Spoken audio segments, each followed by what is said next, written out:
theology, history, and America's godly heritage. We talk about anything that affects your faith, your family, or your freedom. So don't go anywhere, because Point of View starts right now.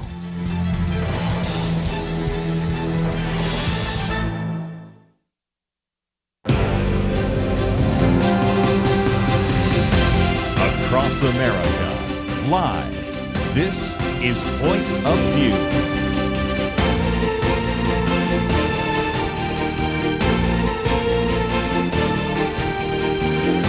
And now, Kerby Anderson. Thank you for joining us. This is the Friday weekend edition, and in studio with me today is Dr. Merrill Matthews.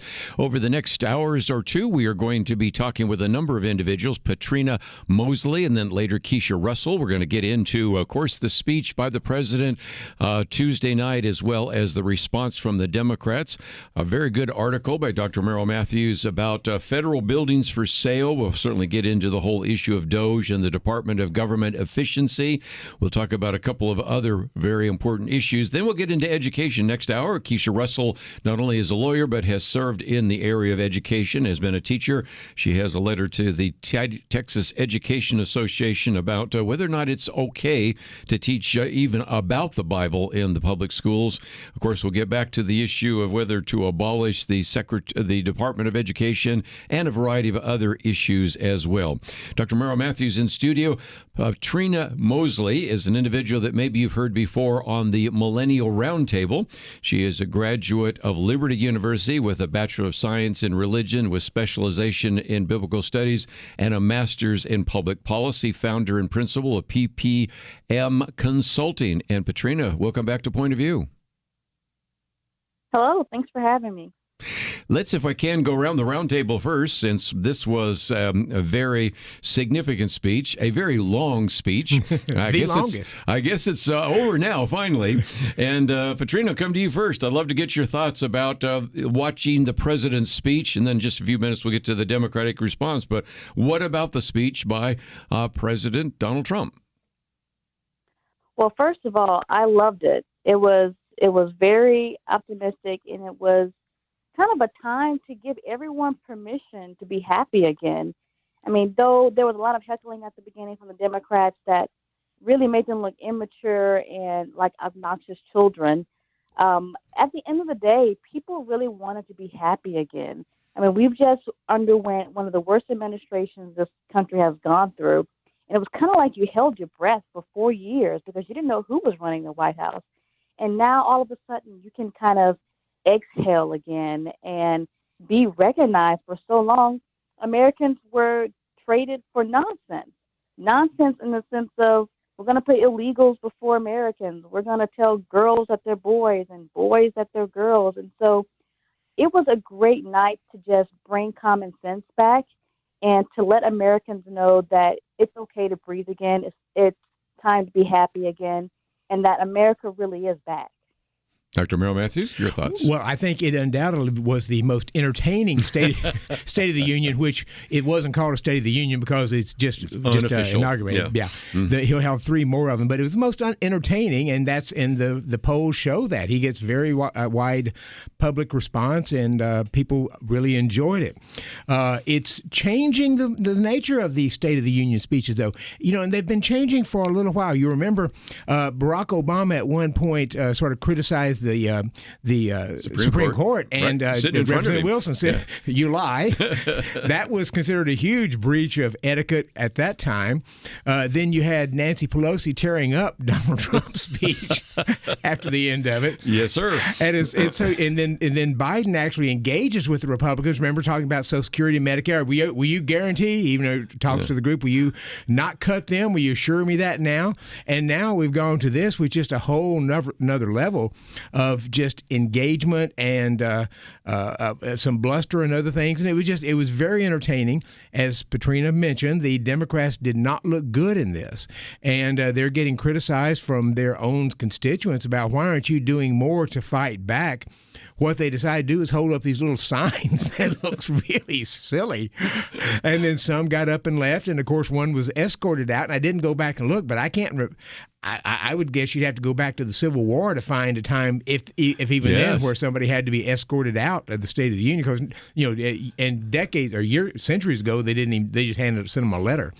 But I think we got 3 more State of the Unions from Trump. He did so well with this. I would expect it to be even more so next time, and I expect Democrats to try to figure out some way to respond to this, because seriously, if you're a Democrat and you're just sitting there on your hands and Republicans are standing up cheering and applauding and hooting and hollering, and Marjorie Taylor Greene's wearing a MAGA hat up there, I don't know why you wouldn't think you can't stand up and boo and criticize and so forth. So I think we've got more in store, but it's getting to be more of an entertainment theater than it was just a sort of a boring State of the Union. I predicted a couple of years ago that we used to have a State of the Union address or a speech by the president before Congress, and it was like being in the gallery at a golf game. And now it's getting a little bit more like the House of Commons. It hasn't gotten that wild exactly yet. Right. But let me just mention that the first article is by Cal Thomas. This is how he said it was a partisan speech. It was an optimistic speech. It was a speech that laid blame for inflation and the massive number of migrants and illegal drugs that entering the country during the previous administration at the feet of Democrats. It was an uplifting speech about the future. It was a deliberately divisive speech when it came to policies pushed by the Democrats. And at times, as you point out, it was a funny speech as President Donald Trump pointed to Democrats and the silly signs raised by some, blasting them for all sorts of things. I also posted one by Ben Shapiro, and he said, well, when they hold up those signs, it looks like what you do at a Brazilian steakhouse. Never thought of that one before. But Patrina, what about that? Because there are different elements to this speech. 2 old guys around the table. You are younger. Maybe you can look at it in a different way, because in some respects, we've never seen something quite like this before. But what are your thoughts? Well, I think with Trump, it's always going to be entertaining. I don't think politics has been the same since Trump has entered the space. But I also think men and women look at these things differently, right? Like my husband, he loved it every time Trump was pushing a divisive political agenda and saying woke is dead. And you know how guys are. They kind of jab at each other. He loved it. But, women, we really love the heartwarming moments that occurred in the address, too. And it was such a strong contrast from the Democrats and everyone else in the room. The Democrats couldn't even stand up for brain cancer survivor DJ, the little boy who was deputized right then and there on the spot. You had the family from one of the victims of the Pennsylvania shooting that Trump survived. And then you had the families from the victims of illegal crime. In all of these moments, it's kind of pulled on your heart. There were such heartwarming moments that it really overshadowed the ugliness from the Democrats. But again, women and men view these things differently, and I think that they had a good combination to cover all of their bases, where there was strong policy, there was strong stances, and Trump fulfilled his promise the night before saying, look, I'm coming into this thing to tell it like it is. And he did. He told it like it was. But he also included some great stories that kind of showed this is the direction that we're going, that if you see yourself in these stories, we are here for you, and you're not going to be left behind anymore. So it was good. It was a good combination. Going to take a break, and when we come back, get into a little bit more of that. Just came from a meeting where they were talking about one of the studies shows that especially the Gen Z are so interested in seeing things that are truthful, authentic, and transparent. And nobody says, when I've heard Donald Trump speak, I really don't know where he stands on the issues. And so in some respects, that maybe resonated there as well. We'll come back and get a little bit more. There was a Democratic response, a vote on censure yesterday, and we shall overcome. We have a lot more to cover. We'll do that right after this.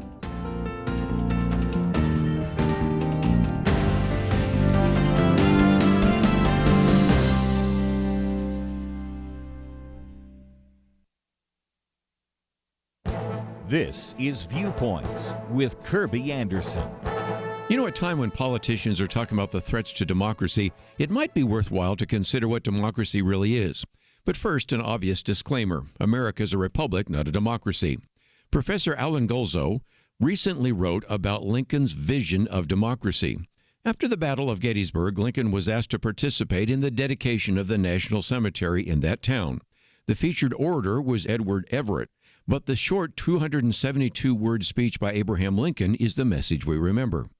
Lincoln laid out the story of the American Republic in 3 stages: the past, 77 years ago, then the present, now we are engaged in a great civil war, and then the future, we here highly resolve that these dead shall not have died in vain. But the least examined words of the address are the triplet: government of the people, by the people, for the people. This was more than just rhetorical flourish. Lincoln essentially laid out the 3 foundations of our government. The first is consent. We are a government of the people. In a previous speech, he even explained that the just powers of government are derived from the consent of the governed. The second distinctive feature is the people's voice in the affairs of governing. We are a government by the people. Lincoln argued that government by the people through their laws and through the election and not by mobs. The third element is a government that serves the interest of the people. We are a government for the people. Government is not for a king or for an aristocracy or even for a few elites. So what is the form of government in America? Well, it is a government of the people, by the people, and for the people. I'm Kerby Anderson, and that's my point of view. Go deeper on topics like you just heard by visiting pointofview.net. That's pointofview.net.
You're listening to Point of View, your listener-supported source for truth. Back once again, weekend edition. If you'd like to join the conversation, that number is 1-800-351-1212. Of course, you've had a chance to see the speech and see the reactions. And Patrina, I'm going to come to you for just a minute, but just before I do so, someone put together a list of places where you think the Democrats should have stood and applauded, and this list has 35.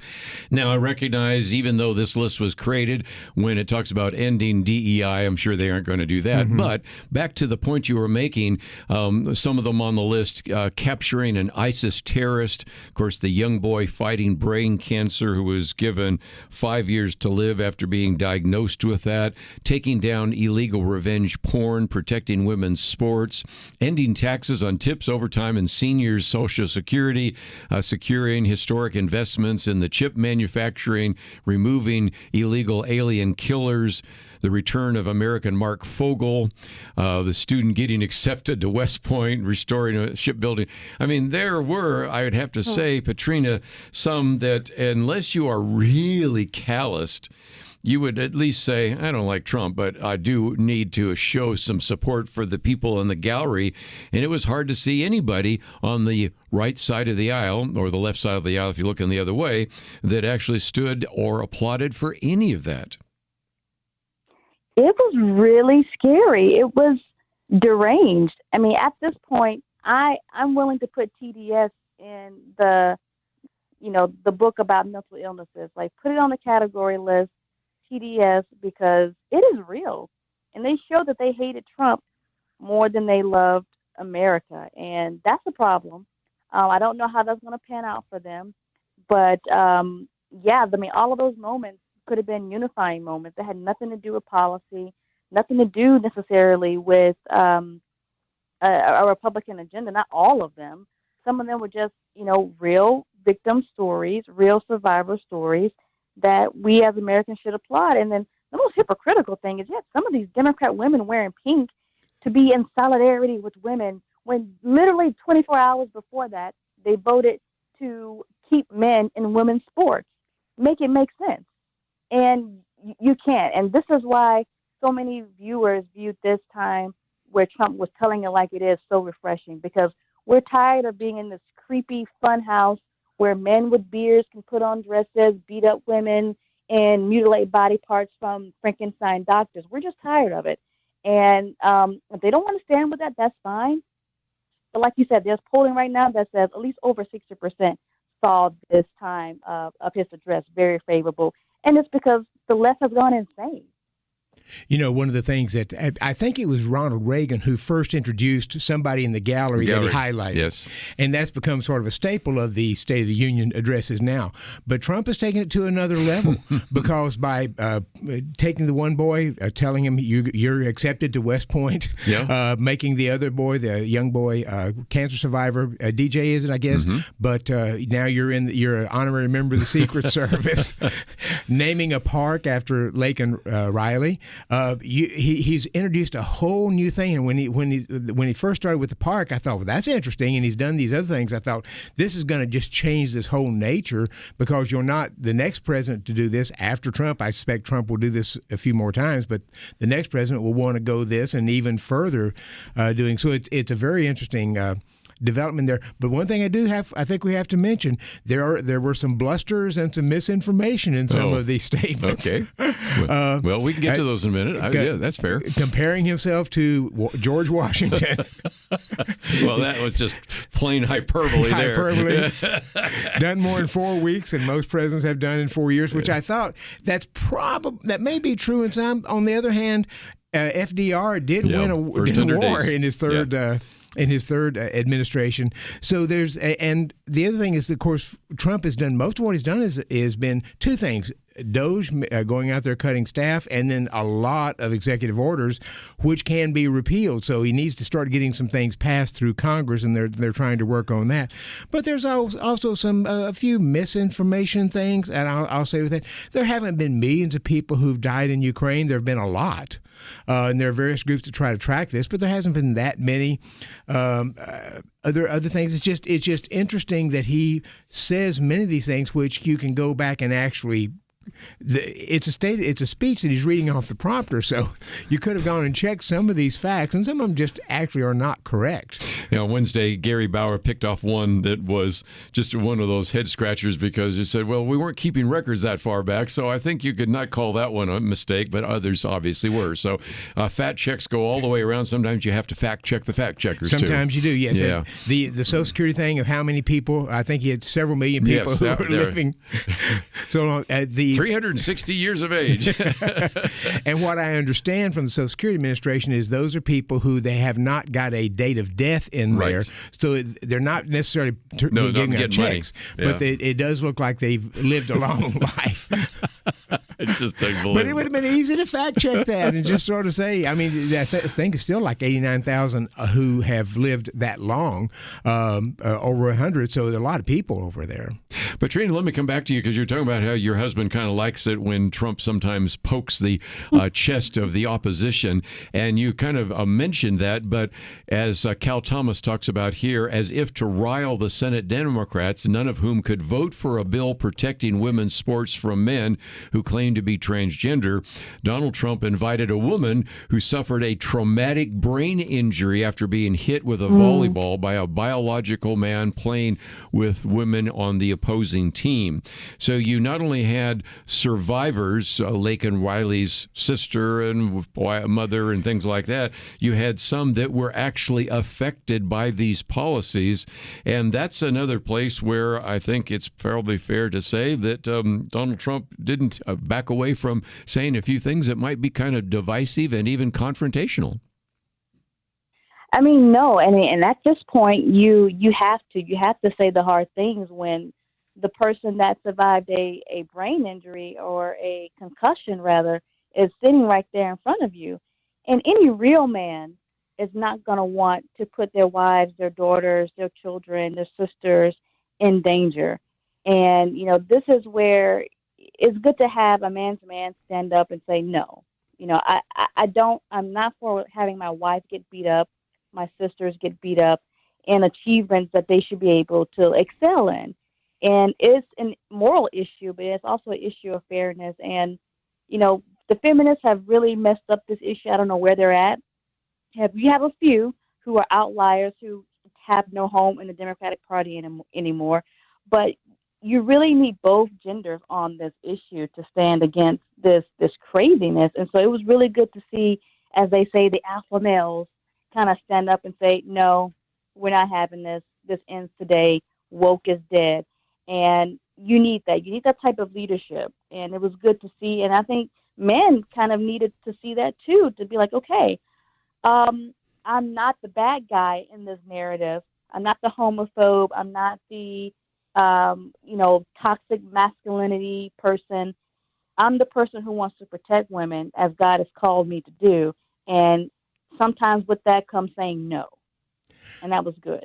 One of the ways you know that some Democrats are getting the message, and the way that you know that one certain Democrat is running for president, is the governor of California, Gavin Newsom, has now come out opposing men in women's sports, and he's taken a lot of flack for that. But Gavin Newsom sort of catches the wind of these. I mean, he kind of sees where the wind is blowing there, and that's why I say that's just how you know he's running for president for the next year. Well, as a matter of fact, you got this split, and we're going to come to a break and come back with some more. I've talked about the number of times we've been hearing from Senator Chris Murphy, who is from Connecticut, and it's pretty obvious he's running for something because, my goodness, he is everywhere talking about every issue, but he's doubling down on a lot of those issues. And then, as you just mentioned, Gavin Newsom is saying, oh, no, I think this is really unfair. And so it will be interesting, which when we come back from the break, I do want to get into some of these other articles, but I want to get your thoughts about just the future leadership because, Al Green is censured, and you can't even get a lot of Democrats to agree with that. And the censure, if anybody thinks that's really draconian, just recognize that the United States Senate censured Andrew Jackson. Look at your $20 bill, see how well that worked. And so yet you still could not censure those individuals.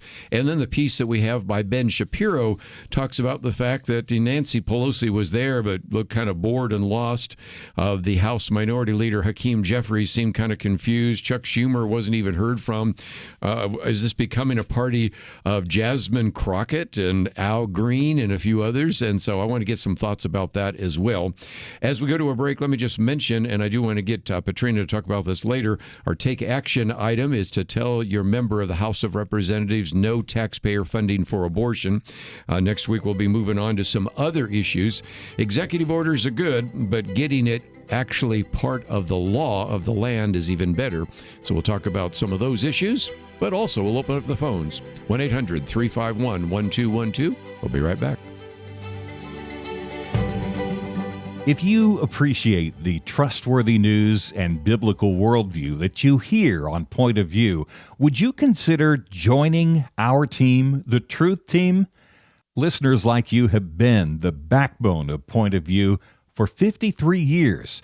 But today there are more voices competing for Americans' attention than ever before, and few of them are anchored to biblical truth.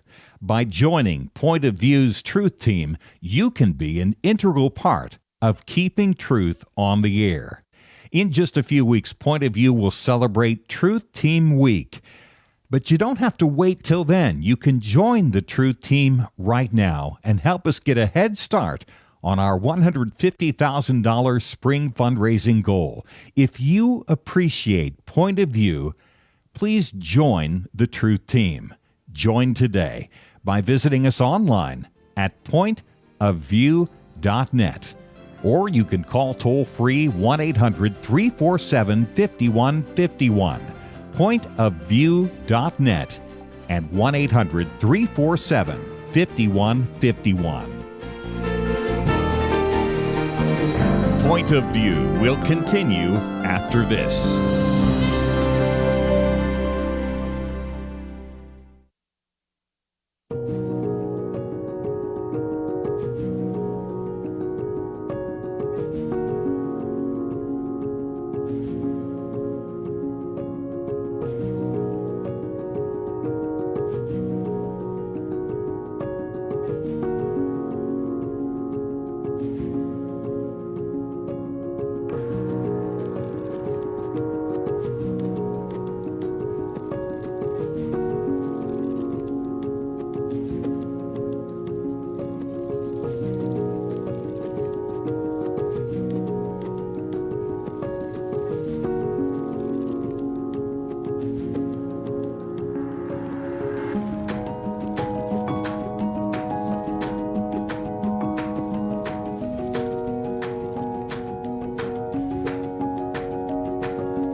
You are listening to Point of View.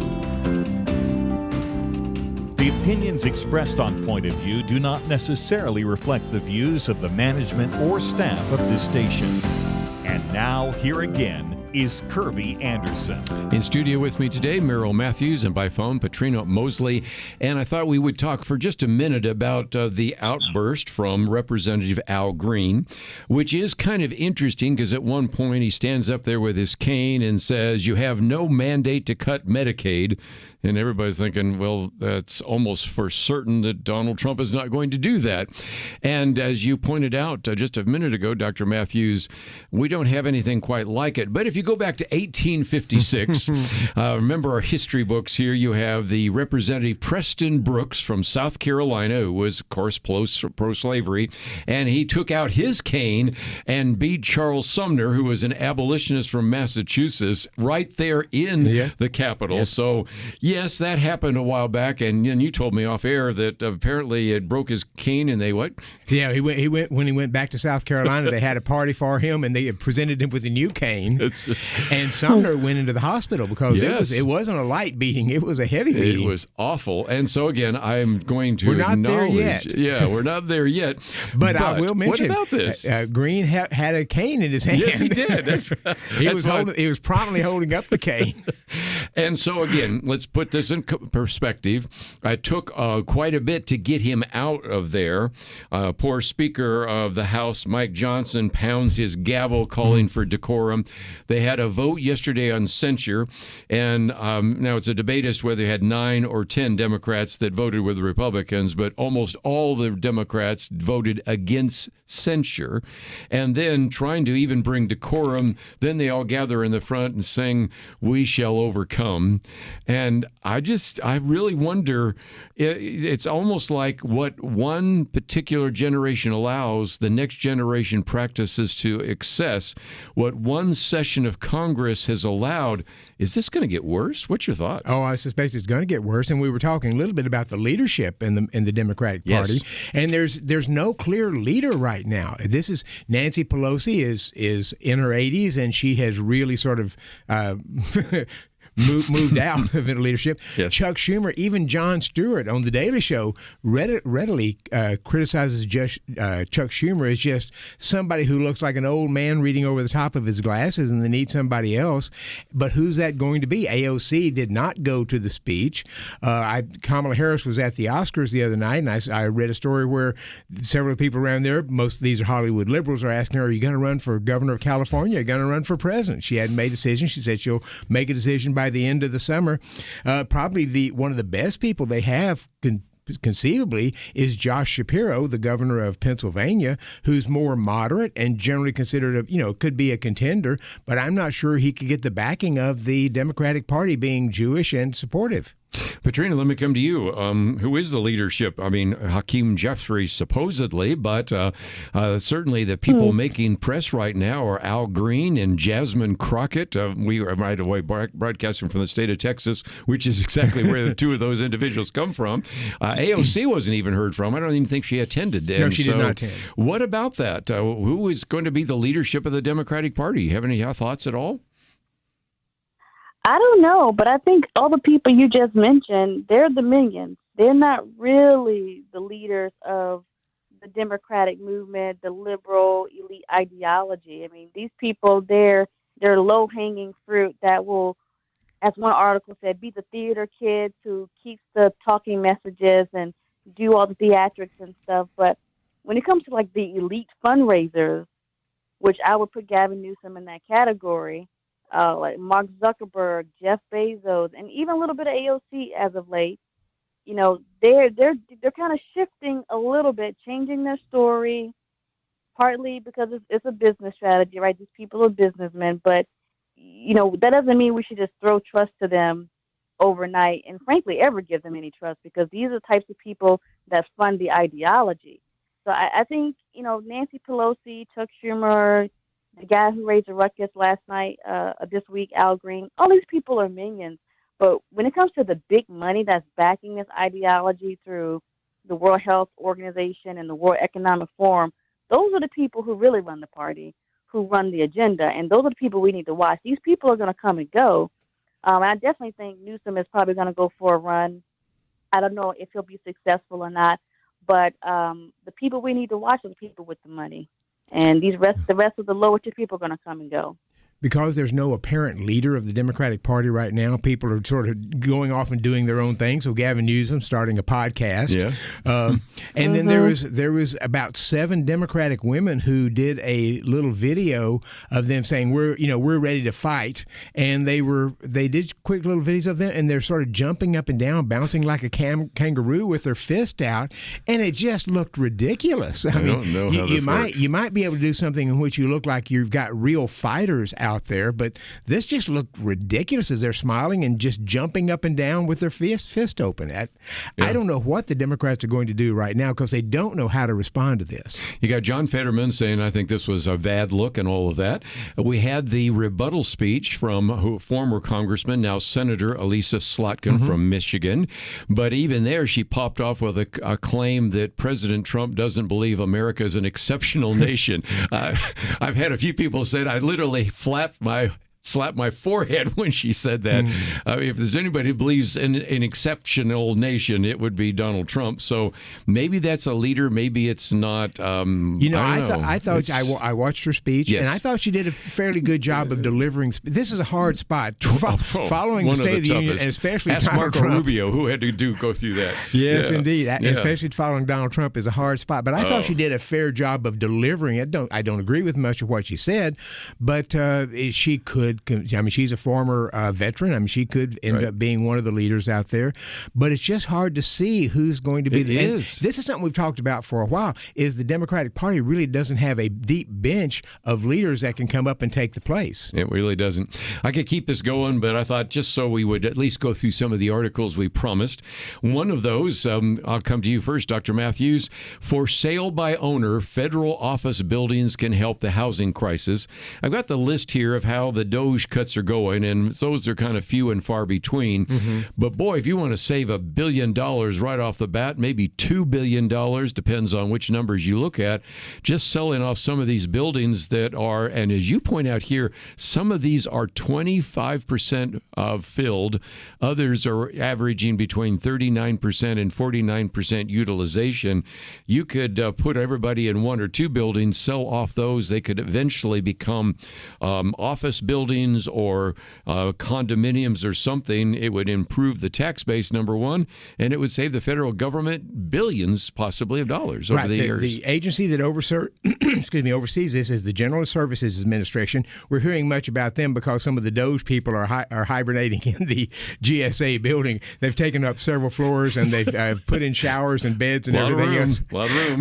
But they say the GSA's portfolio has 370 million square feet of spare office space in the U.S.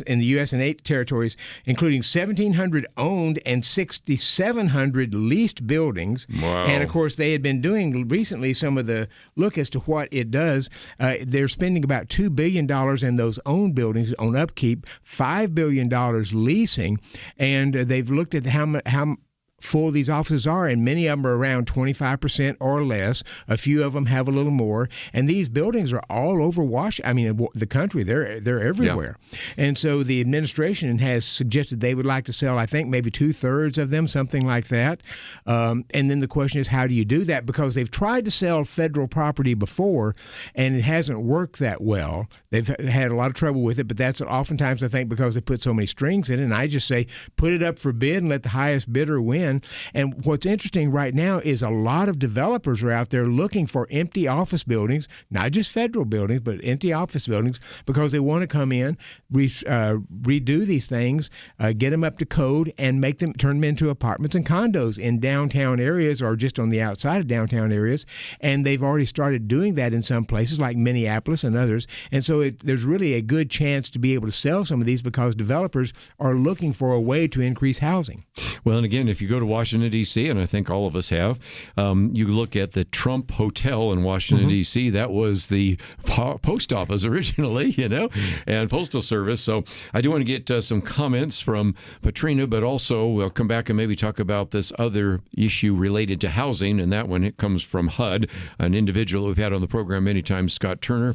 And before we wind down this hour, I wanted to get Patrina's thoughts about the take action item, because we recognize that as good as some of these executive orders are on everything from abortion to DEI, it is certainly the possibility that some of that can change. So looking at this issue of the Hyde Amendment and abortion funding, a number of other things, that is our action item that we've been talking about as well. Let's take a break, though. We'll come back and cover a few more issues. As a program note, we're going to say after the next segment a goodbye to Patrina Mosley, and then we'll welcome back to the microphone Keisha Russell, second hour. And by the way, I'll be interviewing her on her new book next week as well. Lots coming up. Take a break. We'll be right back.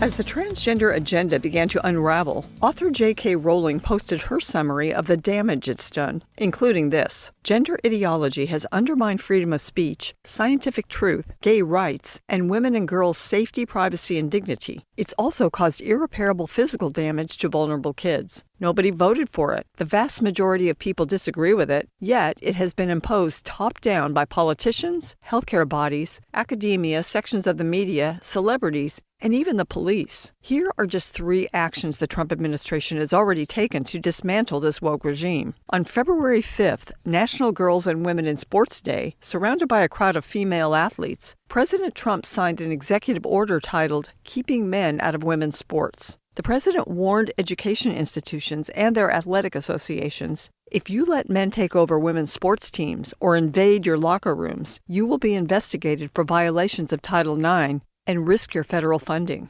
Secondly, 2 days after Attorney General Pam Bondi was sworn in, the administration reversed its position in a case currently being considered at the U.S. Supreme Court. In December, the court heard oral arguments in U.S. v. Scrimetti, the Biden administration's challenge to Tennessee's law protecting minors from gender transition procedures. The Bondi Justice Department has dropped all opposition to the law. 25 other states have similar laws. A ruling in Scrimetti will affect challenges to those laws, so the Supreme Court will continue to deliberate and resolve this case. Finally, pursuant to another of President Trump's executive orders, the administration is rewriting admissions requirements, ceasing the funding of gender transition procedures, and otherwise moving the military away from transgender tyranny. There is more being done and much more to do, and Congress must act to make sure this rejection of trans tyranny is permanent. For Point of View, I'm Penna Dexter.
You're listening to Point of View, your listener-supported source for truth. Back once again, and we have with us for a few more minutes Patrina Mosley, also in studio, Merrill Matthews. And Patrina, I thought I'd come to you because the Government Accounting Office says government spends about $2 billion a year to operate and maintain its buildings, but another $5 billion a year to lease office space. It does seem to me that as I'm looking, and I've got this running total of DOGE cuts, that could be a very significant significant impact in the future, really your future and our children's and grandchildren's future, because spending billions of dollars on empty office space makes no sense to me. What about you? Yeah, this is a good thing, and it decentralizes ever returning to big bureaucratic government again. And I'm unsure about the use of turning these into homes and condos until the city of D.C. gets its crime under control. But if there's federal buildings, Well said. yeah. I mean, because people are leaving. People are moving to Virginia. I mean, even into the outer inner countries of Maryland, where there's a lot more land, a lot more space, lower prices. People are leaving D.C., so I don't know about that. But as for the other federal buildings in other parts of the country, I do imagine the administration will work with the governors and their local officials to determine, what's the best use of this land. But keeping it in federal hands is a no-go, and I definitely support this initiative, because if you don't have the space, it's a lot harder to go back to big government ever again. So this is good. They need to sell it off, get it off their hands, and put it back to whoever controls the land in those states and local counties, and let them do what they want with it. I don't know what's going to happen in D.C., but as far as the other places, I think this is a really good move. Patrina has a point there, because so many people have been moving out of Washington to Northern Virginia. Virginia used to be a red state. Yes. And then now Northern Virginia corridor there has become so blue that it sort of affects the whole state. So that's happening. But if people go to the piece that I did for The Hill, I actually have a link there where you can click on a map, and it'll show you where these federal office buildings all over the country. I mean, they're everywhere. And not just in big cities. They're in medium-sized cities and other places, because you have VA people, you have interior people, you have all kinds of people out there in various parts of the country. So, and Trump wants to move more of them out of Washington to the country, and I sort of understand that. If I were working in Washington and felt like I needed to be there, I might be upset about that. But on the other hand, the point of get out there among real people and see what the public is like, and it might change people's attitudes. One other article I thought I'd just put on real quickly. We've had Scott Turner on this program before, and he served in the Department of Housing and Urban Development under Ben Carson. Now he is the actual new secretary, and wanted to get rid of, and has been able to get rid of, the affirmative furthering fair housing rule. That's a lot of words for basically a good example of too many strings, too many rules, because as this article by Stanley Kurtz, who we've had on the program before as well, talks about, it's really kind of an attack on American suburbs and its attempt to undercount their economic and political independence. It's really to just kind of change the country by using some of these rules. And so it was something that Barack Obama had, Trump got rid of, Biden brought it back, Trump's getting rid of it again. And you know what's happening? I mean, anything called affirmatively furthering fair housing, you got it. It's got to be bad. It's got to be bad. But what they would do is they would go through, and this is during the Obama administration, they would go through and they'd look in housing areas, especially in suburbs, and they try to figure out, do you have a fair mix of minorities and others in there? And of course, since you don't put down whether you're a minority when you go for a loan, a mortgage or something, they had to go by names. Okay, here's a Gonzalez. We've got to assume that's going to be Hispanic. Here's a Cruz. That's got to be Hispanic. Here's somebody with a name that looks like it might be African American, so we'll assume that. And then they would try to say, well, we don't see that there's enough African Americans, enough Hispanics, enough Chinese or whoever in these areas, so we've got to make sure that we've got to get more people in there. This is what we call disparate impact. Yeah. Even though you couldn't show any real racial discrimination in there, it was assumed that there was racial discrimination because there wasn't an equal balance of these other minorities. And so that's where they were trying to sort of focus and put various strings and force things to happen. It's almost like quotas, Patrina, for the issue of housing, and those have never worked, have they? No, and when you do things like this, it always backfires. And so I'm really happy about Scott Turner's leadership and the direction that the president is going on everything. We've got to cut the red tape, and actually, when you think about how racism works in urban communities and taking down suburbians, it's really the Democrat policy of keeping people in zip codes is what really hurts a lot of families and impacts education. So I hope that they do something about that. We'll see and how that will overlap with the Department of Education. But I'm pretty hopeful, and so far, I trust what Trump is doing in all of his agencies and in cutting ridiculous policies and waste. Let's see if we can, just for a minute, to mention that you are one of the contributing authors to Choose Life, Answering Key Claims of Abortion Defenders with Compassion. And our action item, which we've had up and probably will change out next week. And I thought, Patrina, I'd get your comments, because what we have is, of course, President Trump has signed an executive order to enforce the Hyde Amendment, which would prevent the sending of foreign aid dollars to promote abortion. But this particular bill, H.R. 7, builds on that in terms of no taxpayer funding for abortion or even abortion insurance and a number of other things. So that seems to me to be the next step, rather than just have an executive order that the next president could overturn. A piece of legislation that actually codifies that looks like a good idea. What's your thoughts? Absolutely. That's the direction we need to go. I mean, executive orders are great, and he has a lot of good ones that he's issued, and a lot more to come that he's promised under his Agenda 47. But you really need codification. You need the law to be established. And the only reason why we're having to do this is because the hearts of so many have grown cold. I mean, the Hyde Amendment is just an enforcement of another law that's already there. But the Hyde Amendment is to say, well, this other law, the heart of it is to say, no, we don't want government funds going towards abortion. And so now we need a specific law to state that expressly. And when you need more laws, it really does show you the decline of your country spiritually and morally. But I hope this kind of new optimistic revival that's happening in our country will be enough to get some positive momentum on this. I don't know if it will be successful, but you always build off of the momentum that you can get today, and you carry that hope for tomorrow. So I am very optimistic of what we can do right now, because people's spirits are lifted. People and legislators are emboldened because they have a president that's going to back them. Even if it may not be some of their personal convictions, which we know now Republicans care about saving life, they still have the backing of the president to be a little bit more bolder on this. And that makes a difference, too. So I'm very optimistic on this. I think so. And again, we would encourage you to contact your representative, whether he or she would necessarily agree with you or not. They need to hear from you.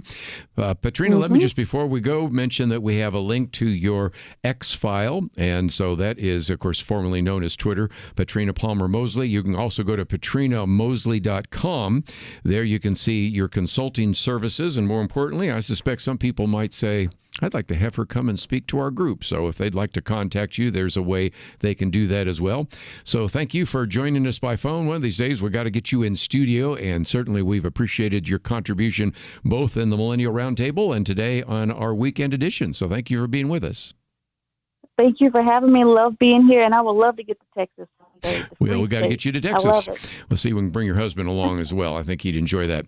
Keisha Russell will be with us next hour, and so I want you to be looking forward to that. We're going to get into the issue of education.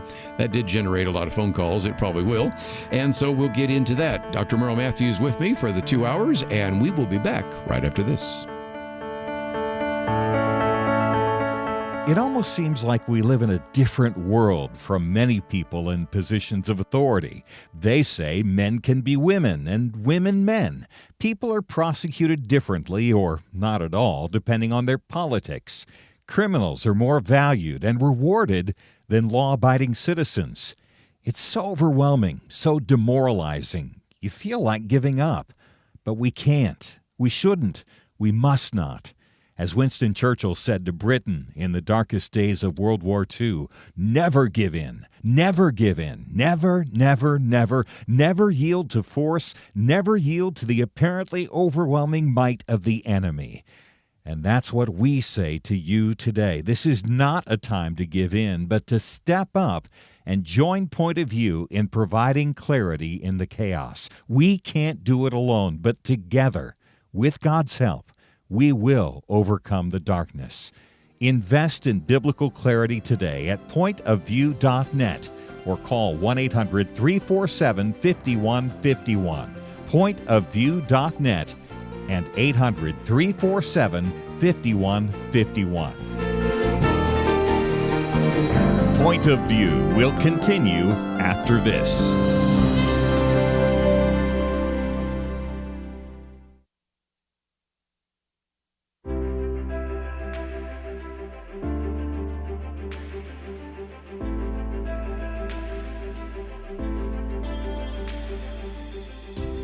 I just wanted to tell you, too, how much I have appreciated Point of View over the years. I've always been taught that we take care of our own, and I feel like Point of View is one of our own because of the Christian worldview that you do promote. And so I have become a partner today, and I just want to thank you so much, and just God bless you for all that you do. Listen, I wanted to make a quick comment. I'm a relatively new listener to the show, and I really kind of stumbled upon it more than anything because I'm doing some driving now that I wasn't in the past.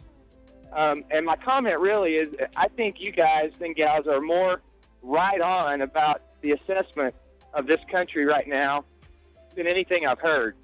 You know, I go home and I tell my wife, you've got to hear what they're talking about on the show. It's just so right on. And I tell my parents the same thing. I'm 25 years old, and I started listening to Point of View about 4 years ago, and it has changed the way that I think and the way that I view the world around me. Point of View Radio Talk Show.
Hi, this is Kerby Anderson. Each day we take on the tough issues and provide a biblical perspective to them. The topics we cover are wide-ranging: apologetics, theology, prophecy, creation and evolution, intelligent design, marriage, family, child-rearing, the millennial generation, trends in society, politics, economics, business, religious liberty, the Constitution, public policy, foreign policy, military policy, tensions in the Middle East, abortion, homosexuality, pornography, sexual ethics, media, technology, history, and America's godly heritage. We talk about anything that affects your faith, your family, or your freedom. So don't go anywhere, because Point of View continues right now.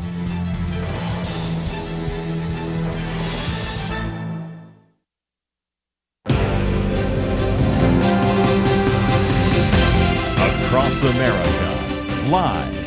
This is Point of View.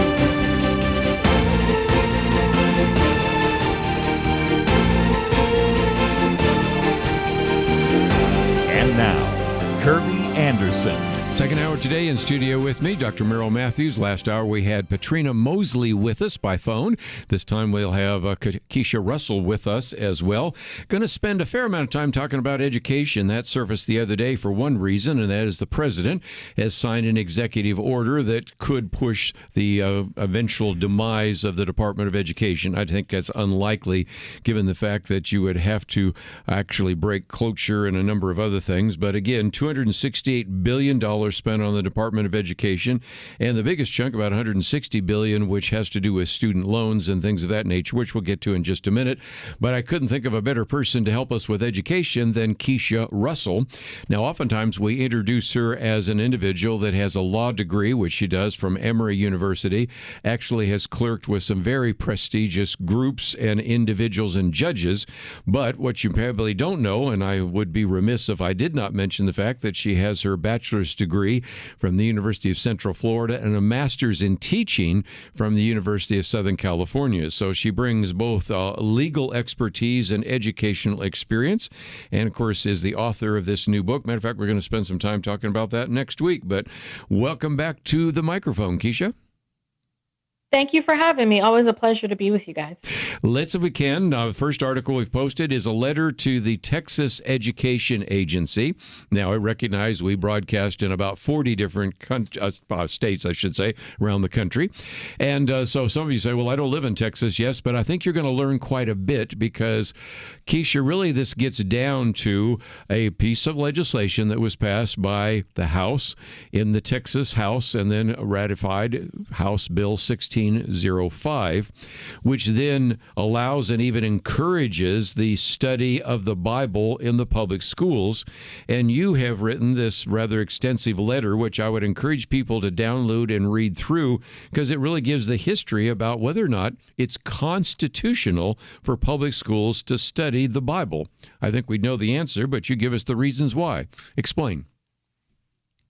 So there are a couple of reasons. I think, first of all, we know that the Texas law has asked that students are instructed in how biblical content has informed history in America, right? And so Texas wants students to be learning from information that includes biblical references, right? Because American history is so bound up in biblical scripture, and throughout American history that has been acknowledged.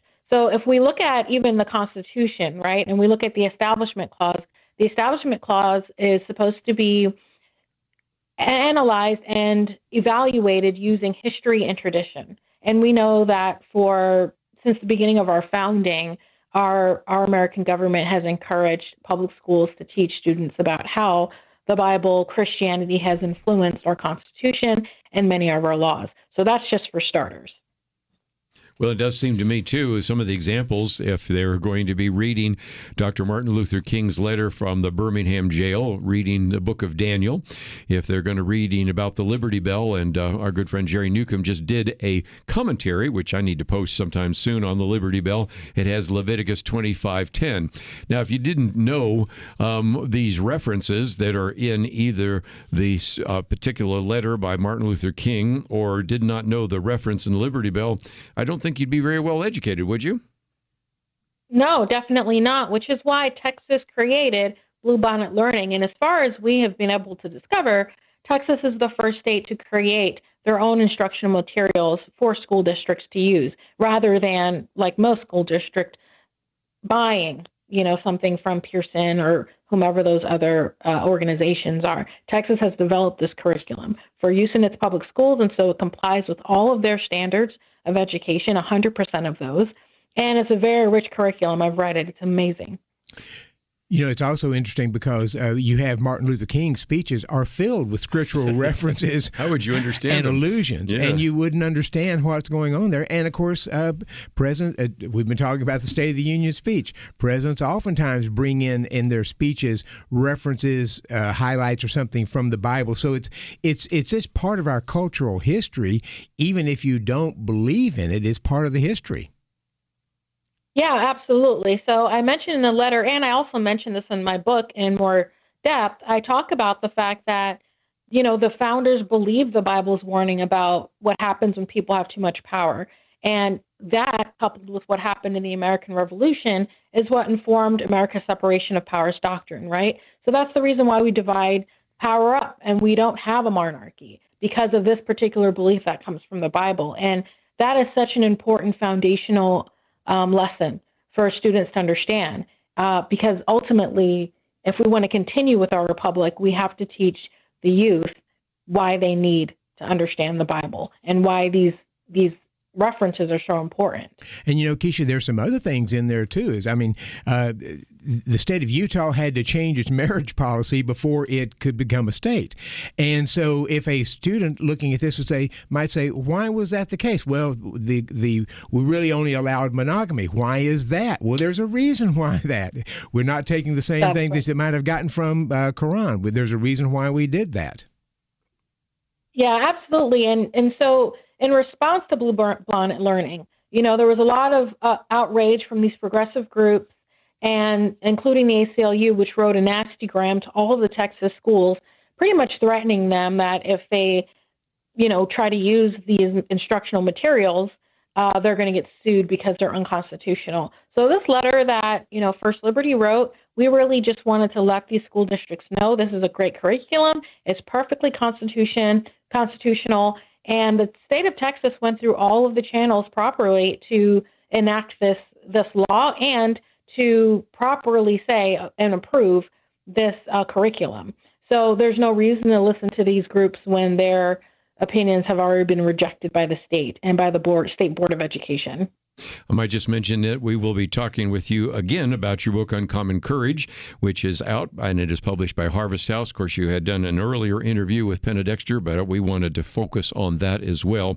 We do need to take a break, but I thought maybe just for a minute when we come back from the break, Keisha, you might also help us with this whole idea of what is constitutional and unconstitutional, because, first of all, you mentioned that rather nasty letter from the ACLU. In your argument here, you also talk about everything from the Lemon Test to the American Humanist Association.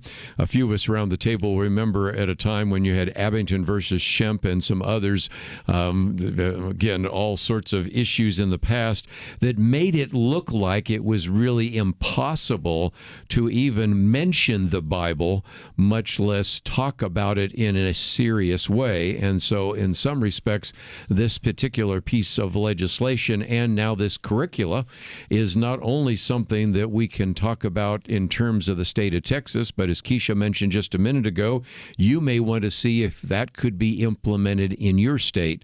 Oftentimes, Ronald Reagan used to say that the states were the laboratories of democracy.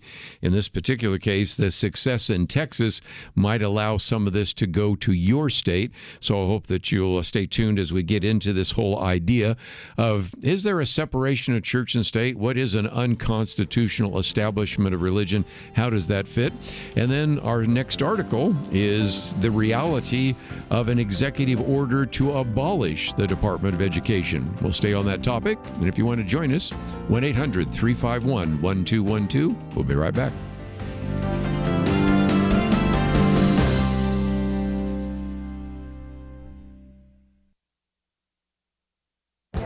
This is Viewpoints with Kerby Anderson.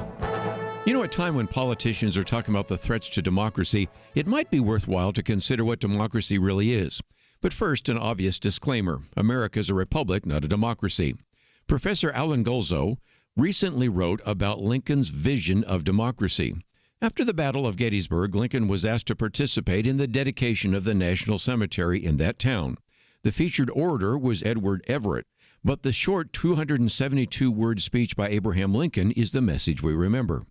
Lincoln laid out the story of the American Republic in 3 stages: the past, 77 years ago, then the present, now we are engaged in a great civil war, and then the future, we here highly resolve that these dead shall not have died in vain. But the least examined words of the address are the triplet: government of the people, by the people, for the people.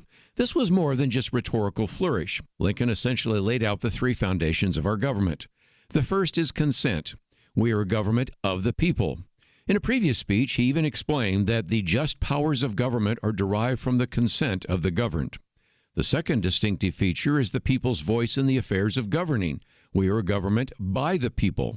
Lincoln argued that government by the people through their laws and through the election and not by mobs.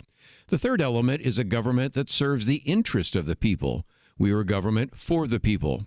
Government is not for a king or for an aristocracy or even for a few elites. So what is the form of government in America? Well, it is a government of the people, by the people, and for the people. I'm Kerby Anderson, and that's my point of view.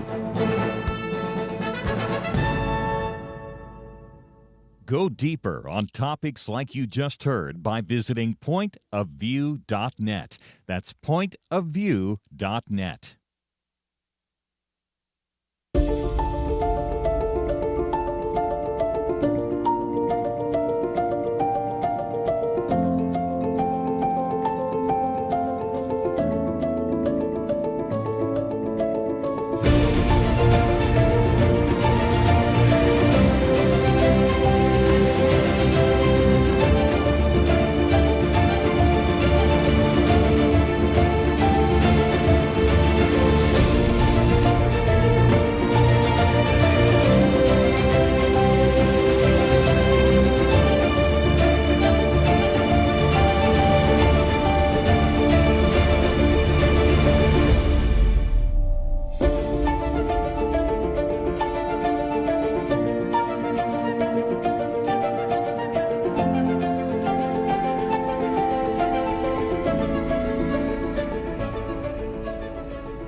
You're listening to Point of View, your listener-supported source for truth. Continue conversation today with Dr. Merrill Matthews and Keisha Russell.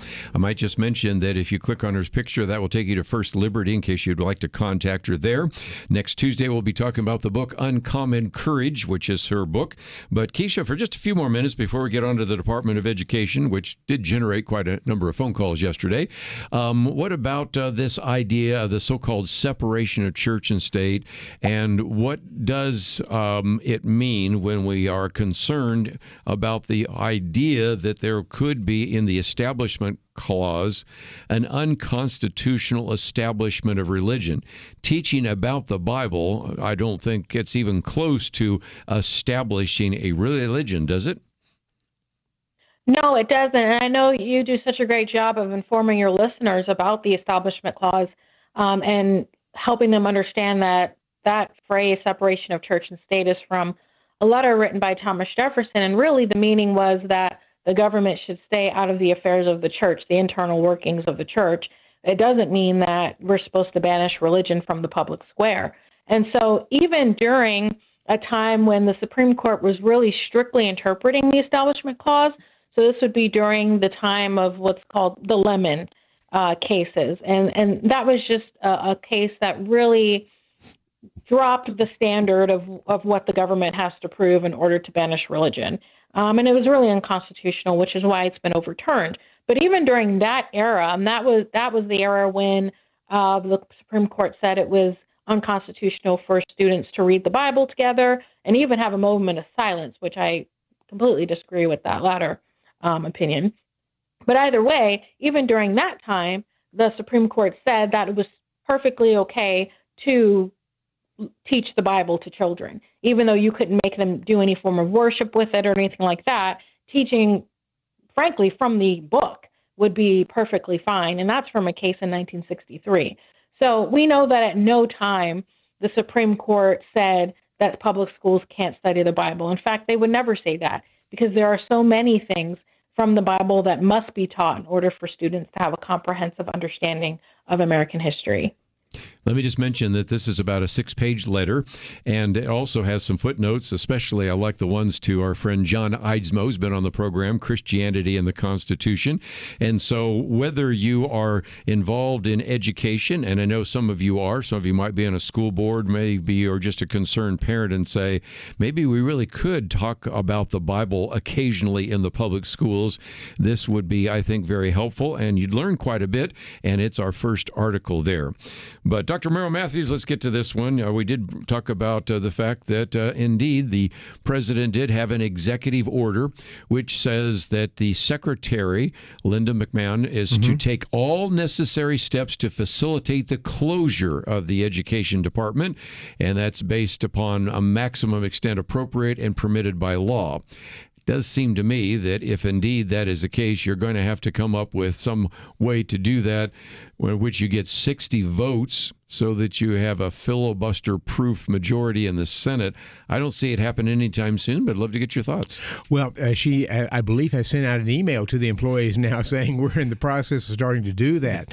So the question is going to be whether or not, and this is true for some of the other agencies, can they just close them, or do you have to take some of the things that they were doing and move them under another department? So the Consumer Financial Protection Bureau might end up moving under the Department of Commerce.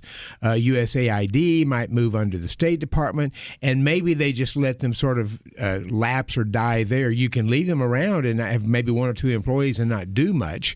But the point that you made earlier is the Department of Education does give out Pell Grants. You have student loans and other things. That's a lot of money that goes out there, and a lot of people depend upon those in red states as well as blue states. So it's even if they shut it down or they move it and put it under another department, I suspect elements of it will continue at least for a while.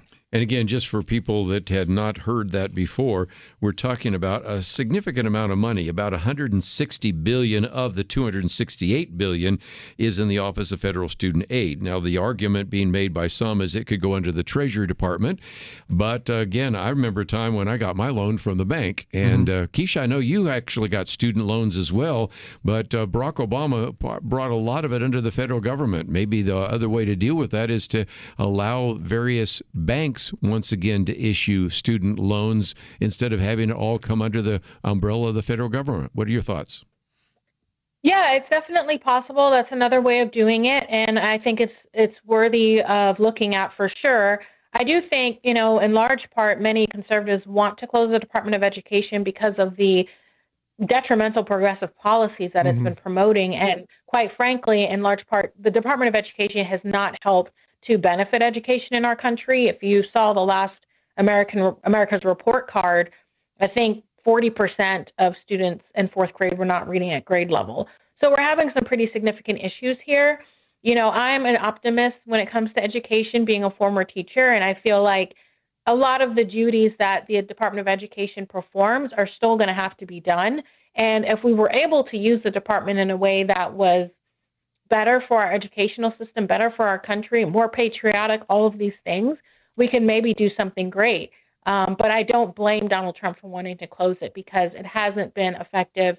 And in fact, it's been very detrimental. Kerby, you mentioned the Barack Obama moved these loans primarily from the private sector into the federal government, and with this promise that it was going to save hundreds of billions of dollars. I didn't believe it then. I don't believe it now. And that was even before it didn't. And now President Biden tried, of course, to forgive so much of these, not the private sector loans, but the federal government loans, and that would have raised the cost significantly more if the Supreme Court stepped in and stopped that. But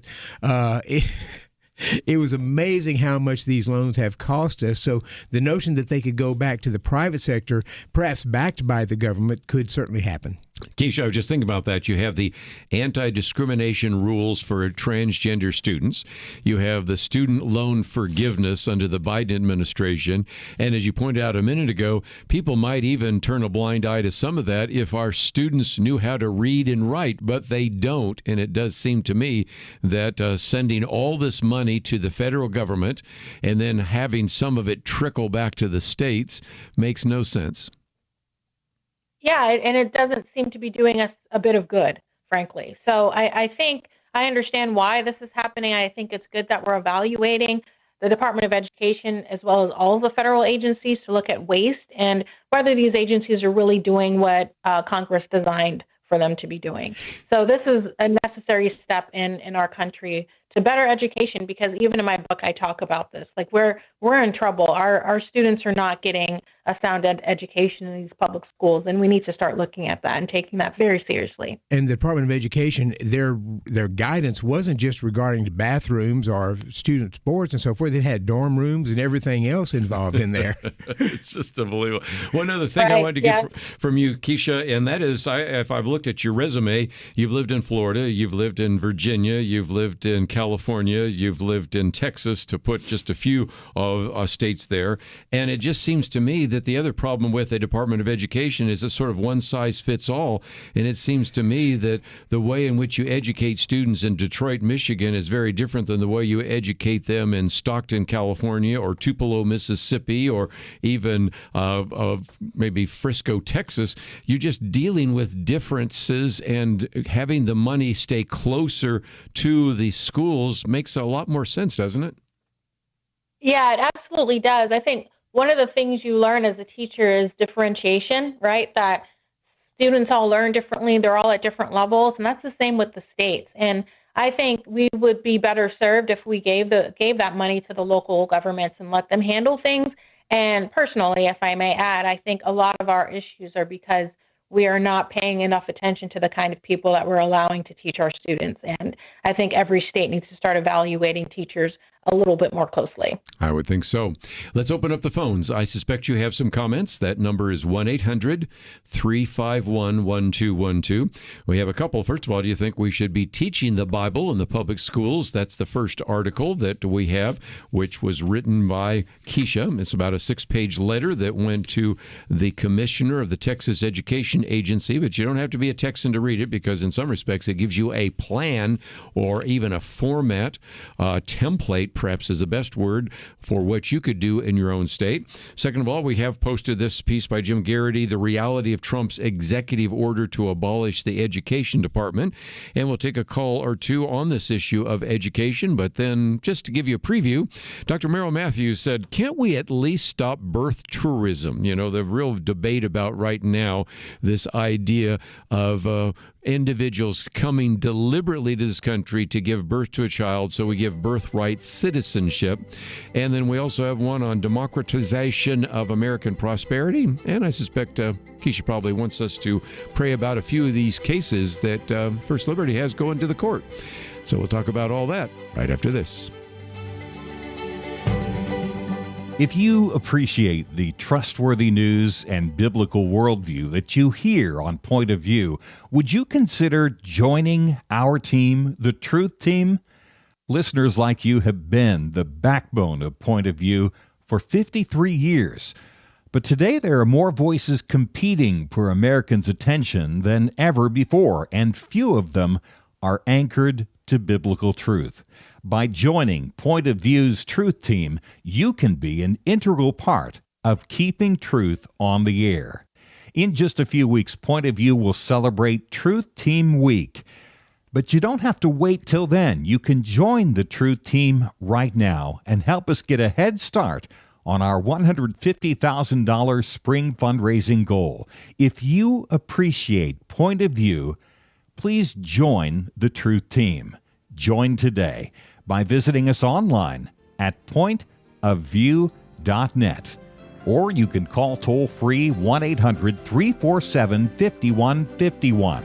pointofview.net and 1-800-347-5151. Point of View will continue after this.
You are listening to Point of View.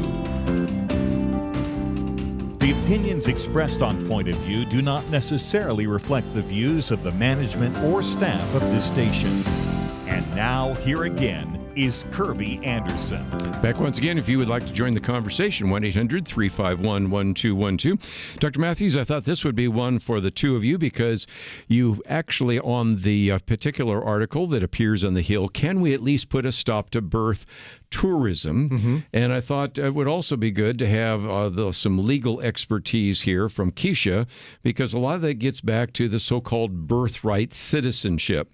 And to be fair, we've had individuals on the program that have argued very strongly that the 14th Amendment guarantees that. As a matter of fact, I know that Keisha has worked with Judge Ho, and I know he's been a proponent of that. Yep. And then you had more recently Epstein, didn't you, as well? Yes. On, and he would be. So, again, that's not a place where even people that we would identify as conservatives always agree. But anyway, it's kind of interesting. They don't, right. And then what the 14th Amendment debate is over whether or not you have birthright citizenship, and generally it has been historically sort of assumed, interpreted that if you are born here for whatever reason, however you got here, if you were born on U.S. soil or in the territories, you were considered a citizen of the United States. And, of course, that's become an issue in the immigrant flows because so many women have come across.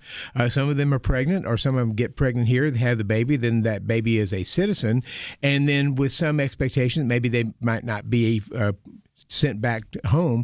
But one of the things that has happened over the years, and this has been going on for really a couple of decades, is women, many times wealthier women, yes, who come to America on a visa.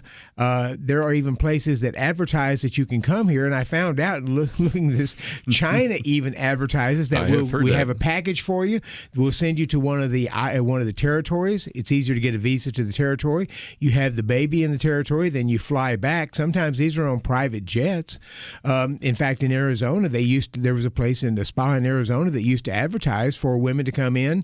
They would come flying on private jets, stay at the spa. They advertised the price of having the baby there. You could, for both a natural birth and a cesarean section, and then once you had the baby, that baby becomes a citizen. Then that you could fly back, and you'd have that little citizen in the family. If for some reason in your particular country you've felt like I've got to get out of here, this country, my child's a citizen, let's see if we can't get in the U.S. But that was wealthy people who were flying here, taking advantage of it. And that's why I point out, I understand birthright citizenship, but if you're just flatly flaunting our laws, yes, and coming here as a wealthy person to have the baby, to have a little citizen, it should be at least stop that. Yes.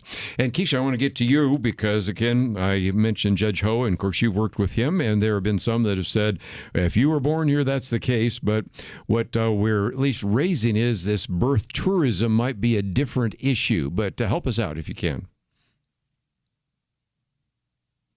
Well, guess we lost her. I'll see what. No, I'm here. I'm so sorry about that, Kerby. Okay. But no, I'm on the fence about this birthright citizenship thing. I feel like this is going to be a heavy lift for the Trump administration, and I think he's going to end up getting a 5-4. I think Gorsuch is going to be the tiebreaker, and ultimately, I think he's going to say that. I think he's going to side with the opposition and not the Trump administration. And the reason I say that is it's easy to predict what the purists are going to say, right? Alito, Thomas, but those have been, like Gorsuch, who have been known to not always stick to the text. And I'm really talking about Bostic when I talk about that. I think he's going to be more inclined to side against the Trump administration here. Now, Trump, when he was first in office in 2020, went to the State Department and tried to get the State Department to do something with this. And I'm reading from the State Department amendment out to the various consular offices. It says the department is amending its non-immigrant visa regulation to address birth tourism. Under this amended regulation, U.S. consular offices overseas will deny any B visa application from an applicant whom the consular office has reason to believe is traveling for the primary purpose of giving birth in the United States to obtain U.S. citizenship for their child. Now, that was in 2020. Trump steps out in 2021. Biden comes in. I don't know if Biden tried to enforce that, if they just said, don't worry about this. But Trump is now trying to reinforce this again. So essentially, he's trying to get our consulates to say, if somebody looks like they're coming pregnant and they're just traveling to the United States on a visa to have a baby, we want you to deny them that visa. And again, this gets into what's called chain migration, where once I have a child that is a citizen, we can't let the child be here alone, so we have to bring the parents and maybe the grandparents and all that. There's a phrase that's used. I don't use it very often, but it's in a derogatory term, but the anchor babies phrase is used. And so even if we can't answer all the questions, Keisha, it does seem to me that it does impinge on this whole issue of immigration. And Dr. Matthews, you even point out 33,000 births to women on tourist visas annually. I don't know. It's more than just a small drop in the ocean, I guess. It is. And while many of these probably have some financial assets, they talk about how if somebody has a baby here and they're an immigrant, the immigrant doesn't get welfare or so, but the baby is a citizen now. Yeah. And so the baby is eligible for CHIPS, for the Children's Health Insurance Plan, for Medicaid, for they're able to go to school once they get to a proper age and so forth. So there's an awful lot of benefits that go to the baby, and that can include welfare benefits. And the baby's at 6 or 7 years old, 5 years old, 2 years old, can't spend that money, so it goes to the parents. So there are ways that parents, illegal immigrants, benefit from this financially just through the baby. Yes.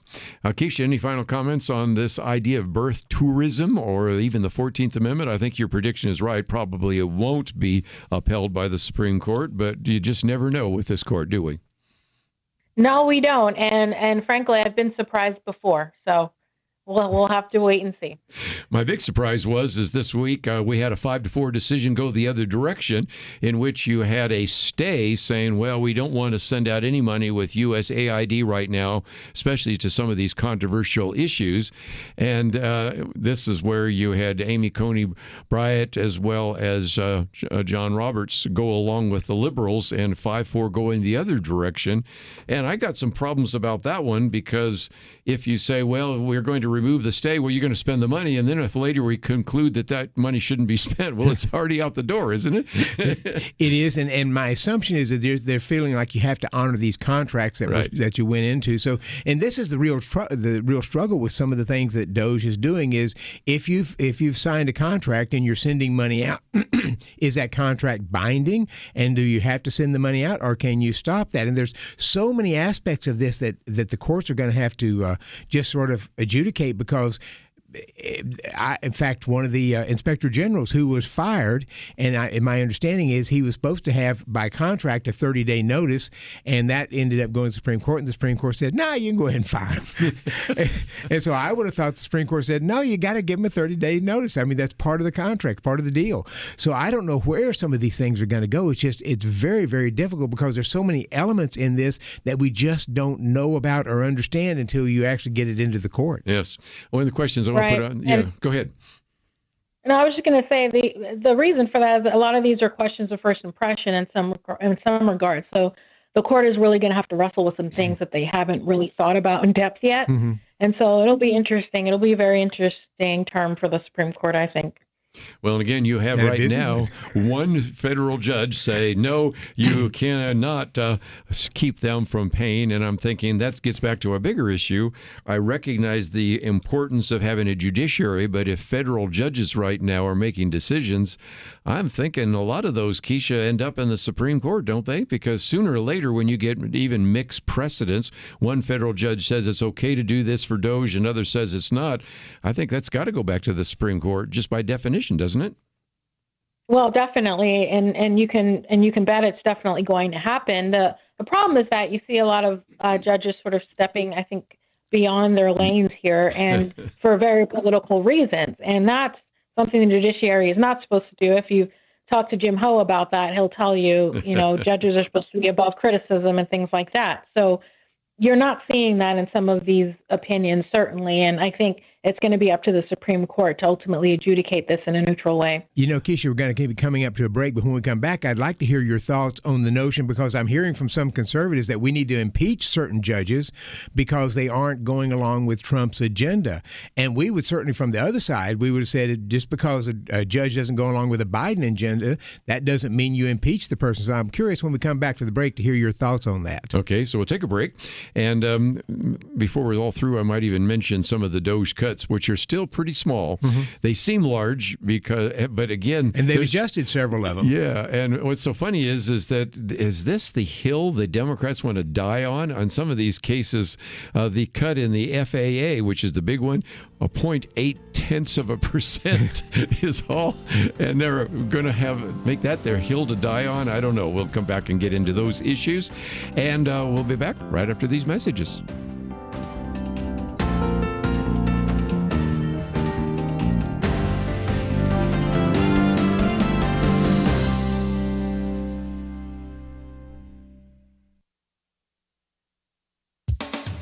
As the transgender agenda began to unravel, author J.K. Rowling posted her summary of the damage it's done, including this: gender ideology has undermined freedom of speech, scientific truth, gay rights, and women and girls' safety, privacy, and dignity. It's also caused irreparable physical damage to vulnerable kids. Nobody voted for it. The vast majority of people disagree with it, yet it has been imposed top-down by politicians, healthcare bodies, academia, sections of the media, celebrities, and even the police. Here are just 3 actions the Trump administration has already taken to dismantle this woke regime. On February 5th, National Girls and Women in Sports Day, surrounded by a crowd of female athletes, President Trump signed an executive order titled "Keeping Men Out of Women's Sports." The president warned education institutions and their athletic associations, if you let men take over women's sports teams or invade your locker rooms, you will be investigated for violations of Title IX and risk your federal funding. Secondly, 2 days after Attorney General Pam Bondi was sworn in, the administration reversed its position in a case currently being considered at the U.S. Supreme Court. In December, the court heard oral arguments in U.S. v. Scrimetti, the Biden administration's challenge to Tennessee's law protecting minors from gender transition procedures. The Bondi Justice Department has dropped all opposition to the law. 25 other states have similar laws. A ruling in Scrimetti will affect challenges to those laws, so the Supreme Court will continue to deliberate and resolve this case. Finally, pursuant to another of President Trump's executive orders, the administration is rewriting admissions requirements, ceasing the funding of gender transition procedures, and otherwise moving the military away from transgender tyranny. There is more being done and much more to do, and Congress must act to make sure this rejection of trans tyranny is permanent. For Point of View, I'm Penna Dexter.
You're listening to Point of View, your listener-supported source for truth. Back for a few more minutes. Let me just, as a program note, mention that on Monday we'll have Emma Frere with us. She writes for World Magazine and talking about crushing dissent, gets us back into some of the conversation we've had about censorship.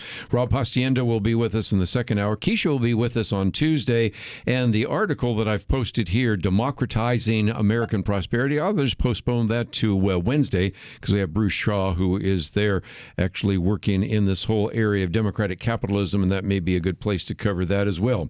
Dr. Merrill Matthews, you had a very good question for Keisha. Yes, Keisha, we want an independent judiciary, even though we know some are appointed by Republicans, some are appointed by Democrats. We're hoping they're using their knowledge and so forth to sort of do an independent assessment of facts that are brought before them. But I am concerned when I see a number of these calls by Republicans, conservatives, and MAGA people saying such and such judge needs to be impeached because he is stopping the president's agenda. If the president's agenda is in some areas unconstitutional or illegal, he should be stopped. And we don't know that, but that's part of the process, isn't it? Oh, absolutely. And I understand exactly where you're going. I think so. I mean, the U.S. Constitution says that judges can be impeached for treason, bribery, or other high crimes and misdemeanors, which isn't defined. But this to me means it needs to be very serious and a crime that implicates your integrity as a judge and your ability to be honest and to be trusted. Now, just because a judge makes a decision we don't agree with, that doesn't necessarily implicate, their integrity. I also think that it's a slippery slope to say that a judge is making a decision solely based on their political opinions. Obviously, I believe that to be true sometimes. Mm-hmm. But as long as a judge has a legal reason for their opinion, as long as they can articulate that with the law, whether I agree with it or not, I think it's probably solid enough, even if ultimately the goal is that, we have these three tiers of the judiciary, and ultimately we feel like it's going to be worked out eventually. So that's kind of where I stand there. I think if the Republicans were really listening to what they're saying, they would realize that even if we impeach a judge for legitimate reasons, if we believe that their opinion was solely political, the Democrats will come along and do the same for what they believe to be legitimate, even if it may not be. And we know they've been salivating over Clarence Thomas for how long now? So, he's going to be on the chopping block.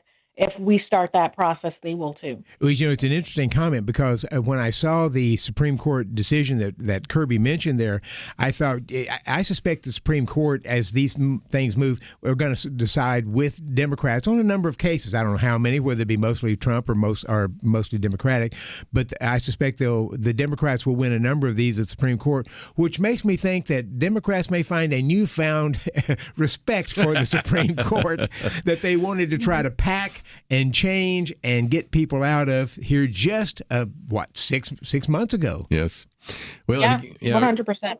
And it seems to me that some of that was the Supreme Court, and Keisha can speak to that, the Supreme Court deciding not to decide. In other words, we don't want to interfere with lower courts. And I think that was Amy Coney Barrett's argument and some others.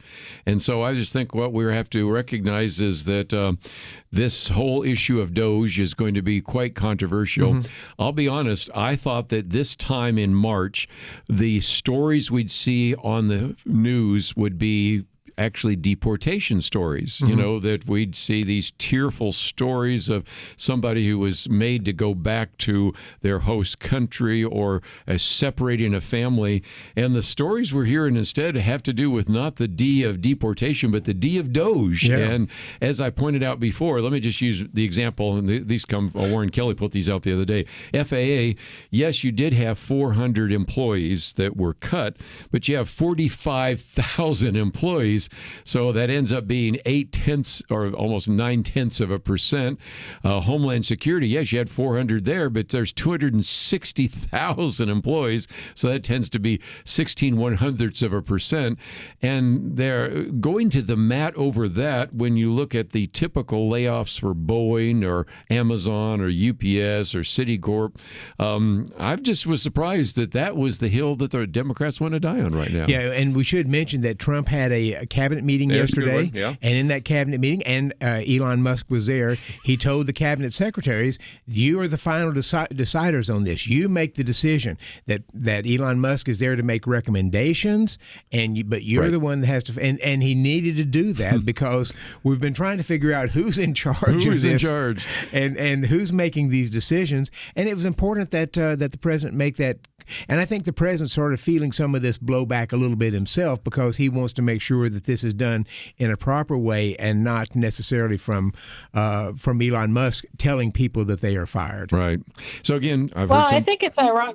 Yeah, go ahead. I'm sorry about that, Kerby. I think it's ironic also that the Democrats are saying that Trump is a fascist and he's Hitler, but also saying that he's letting Elon Musk take over the country. I just don't think those things are complementary. Not helping, that's for sure. And again, the bottom line, and it's very simple, is to recognize that on one hand, the president says Elon Musk is in charge. Didn't he sort of say that in the speech? Oh, he absolutely said essentially. that. I mean, that's essentially. And then 2 days later, he's saying, no, you are the cabinet officer and you're in charge. So the little bit of the mixed message, some people say maybe it's happening too fast. You can understand all of that as well. I wanted to leave a little bit of time at the end, though, for Keisha. Of course, I'll talk to you again on Tuesday. Looking forward to that. But since you represent, of course, First Liberty, we always like to talk about some of the prayer cases. And I saw something coming from Kelly Shackelford saying that you do have a number of cases before the Supreme Court. And whether you want to go into them individually or just talk about them generally, that's a really important prayer target for our listeners, isn't it? Yeah, absolutely. So we've got a number of cert petitions right now for people who essentially are being persecuted for their religious beliefs. You've got a fire chief named Ron Hiddle who was fired for his faith after 24 years of service with the city of Stockton, California. Another case that's not quite at the Supreme Court yet, but I want to talk about is Pastor Chris Avell, who's facing criminal charges for allowing people to the homeless to come into his church 24 hours a day, 7 days a week during the winter in these frigid temperatures. He has been just convicted of criminal violations, which I just think is just awful. And then finally, we have a case with a veteran teacher, Marisol Castro, who was disciplined. She's now on paid leave because she has a small crucifix in her personal workspace in her classroom. And so I would love it if your viewers would pray for those clients. They're going through a lot and they're standing up for their convictions, and we need to support them spiritually.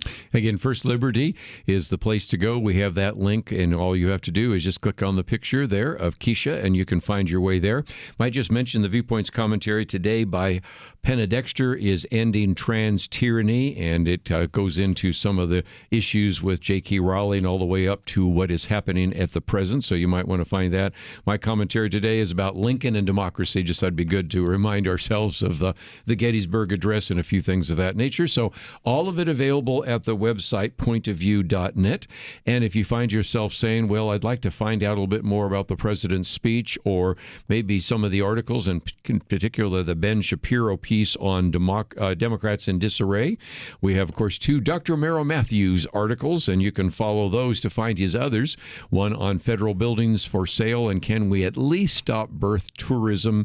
And then a couple of other topics, not the least of which, of course, we have spent some time talking about this letter that Keisha Russell has put together for the TEA, Texas Education Agency, and also one on the Education Department. So lots of things we've covered. Keisha, thank you for being with us. Look forward to seeing you on Tuesday. But most importantly, I want to thank Megan for her help engineering the program. Steve, thank you for producing the program. And let me also mention that if you found yourself saying, I'd like to hear some of this again, you can click on that button that says watch or listen. And as we're getting closer to our Truth Team later this month, you might want to click on that button that says donate and support this ministry ahead of time so that we can encourage others to join with us. Have a great weekend. See you back here on Monday on Point of View. It was not that long ago that censorship appeared to be almost inevitable. Free speech was being attacked and strangled in many places. And some of us wondered if this was the end. But now, many feel a new sense of hope, a chance for a fresh dawn. Let me caution you, now is not the time to relax. It's a time to press forward, to use this fresh opportunity to proclaim and learn how to apply truth to current issues. By the fact you're here, listening right now, that tells me that you recognize the vital role Point of View plays as a voice of truth. For more than 50 years, we've informed and equipped people who have made a real difference. And when you give to Point of View today, you breathe life into what can be a new golden era for the truth. Please, take a moment right now and invest in truth. Visit pointofview.net or give it 1-800-347-5151. That's pointofview.net. Click in now or call 1-800-347-5151. Point of View is produced by Point of View Ministries.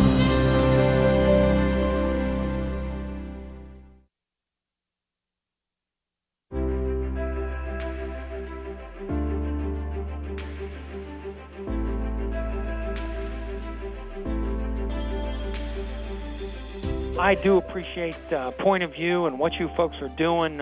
You really are doing a great job to educate and to help Christian folks do a better job to honor Christ in all that we do. My husband and I are your supporters. We just really appreciate the show and the people you bring on. I just want to commend you guys on your program. I love listening to you. It's a blessing. Been listening to you for several years. Your program has helped my family see current events and elections and politics through the eyes and the principles of Scripture.